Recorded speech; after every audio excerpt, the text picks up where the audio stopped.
Oi, hoje é a resenha do conto O Terrível Dia do Juízo Final, escrito por Ruth Rendell, aqui da sua coletânea Uma Agulha para o Diabo e Outras Histórias, no nosso projeto Contos do Meio-Dia.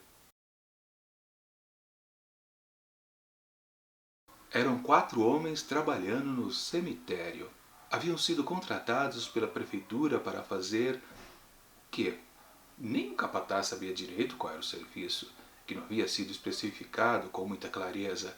Não era para limpar a parte central, certamente, pois esta seria uma empreitada não para 4, mas para 400 homens.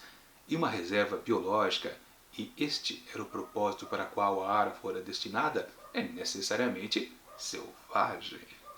Assim começa O Terrível Dia do Juízo Final, escrito por Ruth Rendell, que conta a história, sim, desses trabalhadores ali nesse cemitério. 4 homens. O capataz, que a gente não fica sabendo o nome dele durante toda a história, o Marlon, o Gilly e também o John. E o que nós vemos no decorrer desta grande aventura deles, vamos combinar, né? Eles estão numa situação um pouco desconfortável, né? Afinal de contas, trabalhar ali dentro do cemitério não é algo agradável. Digamos que, na verdade, eles não são coveiros, eles não estão ali para exatamente abrir o buraco para poder colocar lá o defunto da vez, depois cobrir e ficar tudo bonitinho. Não, eles estão lá meio que dá para um tapinha no visual daquele cemitério. Ou seja, cortar a grama alta, colocar as lápides caídas na posição correta, limpar as estátuas e por aí vai. Mas, como eu disse, aliás, o texto que coloca pra gente, né, não se tem muita certeza exata do que se deve ser feito por ali. Eles vão trabalhando no decorrer dos dias e se eles acharem que tá bom, tudo bem. Fica por isso mesmo. O capataz não tem lá muitas orientações e de vez em quando aparece um funcionário da prefeitura para meio que fazer uma vistoria do que eles estão fazendo e apenas abanar a cabeça concordando, mas fica por isso mesmo, ou seja, não há uma clareza exata do que se deve ser feito, apenas vão trabalhando aí vocês 4. E então o que se faz, né?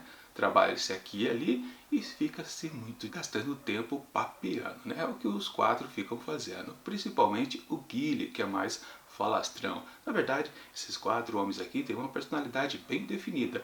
E é exatamente do encontro deles que surge essa história. Se bem que a gente não sabe bem para onde vai, mas de qualquer forma eu não vou dar mais detalhes porque senão estraga a experiência de quem ainda pretende ler este conto. Minha avaliação do texto.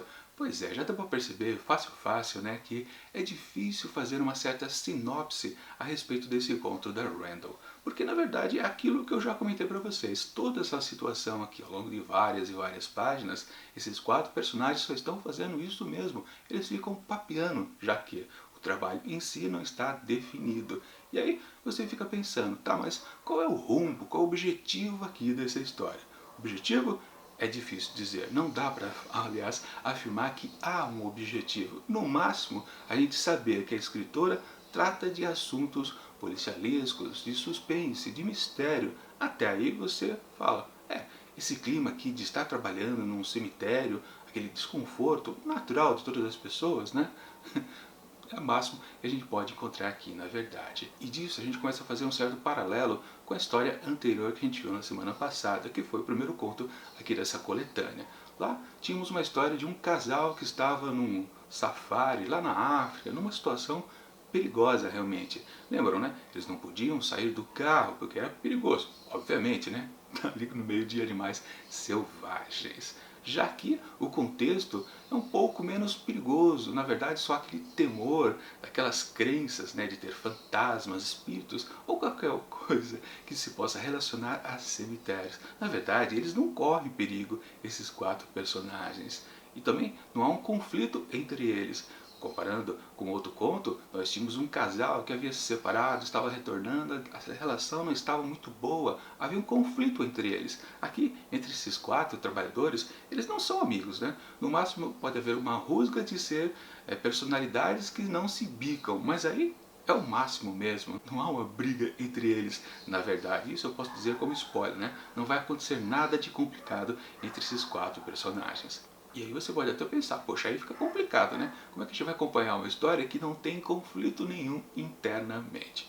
Pois é, Sim, a gente fica passando os parágrafos aqui e ali e fica se perguntando, tá, quando que vai acontecer alguma coisa que traga alguma emoção para nós leitores? E aí também a gente pode fazer outra comparação com o texto anterior e começar a perceber o estilo de escrita da Randall. Sim, ela gosta de fazer um grande contexto a respeito dos personagens da vez. Deixar bem, digamos, colocado como é a situação de cada um deles. Lá se eram 2 personagens, aqui 4, ela procura colocar a personalidade bem definida de todos eles. Mas, na verdade, ela parece, talvez seja uma tendência em todos os escritos dela, a gente vai conferir, claro, ao longo dos novos contos que a gente for lendo, que realmente o principal da história só acontece lá nos parágrafos finais. E é o que aconteceu aqui, novamente.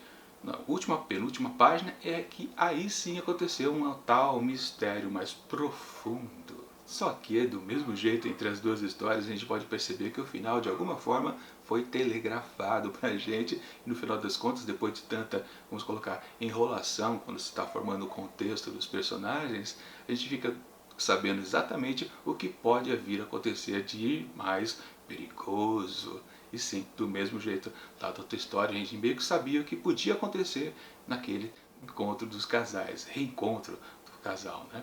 E aqui a gente também percebe numa linha de história de um desses 4 personagens que sim, é no máximo dali que vai surgir algum perigo para esse grupo de pessoas.